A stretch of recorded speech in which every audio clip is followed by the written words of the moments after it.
"You're dismissed, Lieutenant. Get off my deck." The words rang out like cannon fire across the steel belly of the carrier. Admiral Prescott didn't yell. He didn't have to. His voice was sharp enough to silence an entire row of officers mid-step. Everyone turned toward the woman standing motionless at the edge of the command tower, sunlight glinting off the mysterious insignia on her sleeve. She didn't flinch. She didn't speak. She just stared at him, then turned slowly, boots echoing across the deck as she walked away, stripped of command before she ever got to use it. Before we move further into this story, let us know in the comments where you're watching from. We'd love to hear. Let's dive in. Ilara Voss had expected resistance, but not outright dismissal.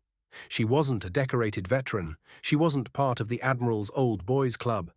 But what no one knew, what even Prescott hadn't been cleared to learn, was that she had designed the very missile command architecture embedded beneath the ship's surface, the encrypted launch code running through every steel corridor. That was her language. She wasn't here to take orders. She was here because something in the system had gone wrong. 2 hours earlier, buried in a routine diagnostic run, she'd spotted it. A dormant signal buried inside the targeting matrix. Deep, foreign, invisible to anything but custom-level access. A false ping. A hidden launch key, not from the US fleet, but spoofed, masked in Allied clearance. She'd flagged it, froze it, and sprinted straight to the Admiral. "There's an unauthorized launch key embedded in your mainframe," she had warned. "If it activates, we're not looking at a drill. We're looking at a hijack." But Admiral Prescott had barely let her finish. "This is a combat ship," he said, smug and dismissive. "Not a classroom. Get your hands off my systems and go back to your laptop." That was his mistake. Below deck now, stripped of clearance and surrounded by systems she once built, Ilara activated a ghost line, an offline bridge she had installed years ago, known only to a small group within the Omega Directive. The doors to the weapons control vault hissed open under her biometrics. Her fingers flew across the panel, bypassing firewalls she herself had constructed, until the unauthorized signal pulsed again. Brighter, stronger. It had begun. Above her, chaos exploded. An alarm screamed across the carrier. Missile ignition had triggered. But no one on the bridge had pressed launch. Officers sprinted to terminals. "Abort it!" someone yelled. "Where's the override?" The Admiral's voice thundered. "This is a breach. Find the source. Shut it down. Now." Then, in the middle of the comms storm, her voice returned. Calm, composed, unshaken. "Missile 2A is locked by foreign code. I've seized its trajectory and rerouted the payload. Repeat, control has been transferred." "Who is that?" Prescott shouted. "Lieutenant Voss," she said. "I'm deep in missile core, and Admiral, I didn't launch it. Your system did." He stared at the blinking red screen in front of him, helpless, disbelieving. "Disarm it," he growled. "Now." "I can't," Ilara replied. "It's already in the sky." And then it happened.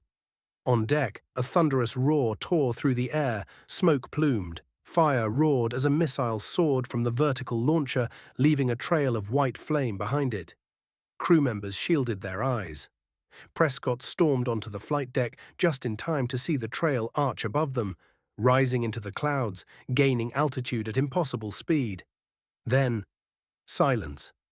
The missile stopped mid-air, hovering at the brink of the stratosphere, and without a target locked, it detonated into harmless vapor, a controlled neutral burst, coded into the system as a last resort safety she had secretly built in.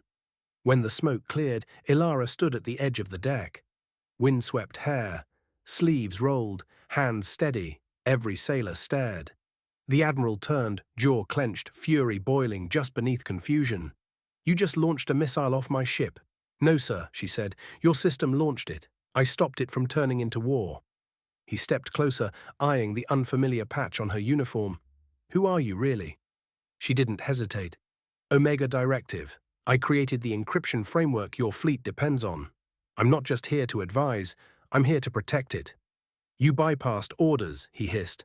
"I followed purpose," she said, "the one you were never briefed on because the people who created it don't report to you." The Admiral looked around, at his stunned crew, at the silenced deck, at the crater where protocol had just collided with reality. And then, slowly, reluctantly, He saluted, not for her rank, but for what she had just prevented. The next day, Elara was flown off the ship with no press, no ceremony, no official report. But every sailor who saw the launch knew what had happened. They knew her name. They spoke of the woman who saved the ship not by following orders, but by breaking silence. Because sometimes the person they try to dismiss is the only one who understands how close they just came to disaster. And sometimes the code that saves everything comes from the one voice they refuse to hear. If this story touched you, don't forget to like the video, subscribe to the channel, and let us know how you feel in the comments.